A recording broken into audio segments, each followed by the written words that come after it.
Sometimes I'm continuing to embroider here, and I talked about not going through to the back by sliding through the layers. But sometimes embellishing or continuing to embellish all the way through during the quilting process will actually make the embroidery that you're doing become a form of quilting. So if you're careful not to leave too much crap on the back, not to move from one area to the other and to end off fairly cleanly, you're actually using your embroidery to quilt. So you see I've drawn some more lines in here,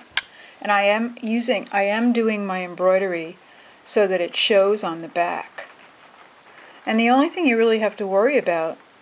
is ending your cloth. So you can find something to slide under if you want to use a knot, but I don't even use a knot actually. What I do is I just leave a tail, because if you leave a little piece hanging out like this, then you don't have to really worry, as long as you start off with something like a back stitch. Even if you pull, you have a little tail there in case it moves a little bit, and as you go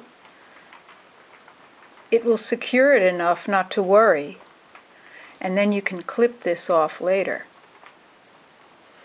And of course you also want to do the same thing when you end off,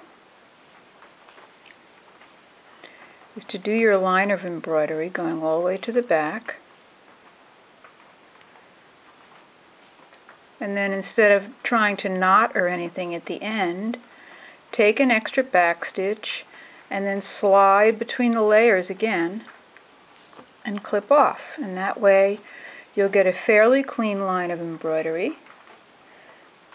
and it's also going to act a little bit like quilting, and in the end you get kind of an interesting design going on as well. So you can continue to work on your piece and actually quilt it at the same time. Now a lot of times we don't finish things that quickly. So today what I'm going to do is I'm actually going to put a button on this corner and on this corner, and they don't match because I don't have matching buttons, and that way I'll be able to put some ties on this piece and hang it up on the wall and look at it even while I'm in the process of continuing to work on it.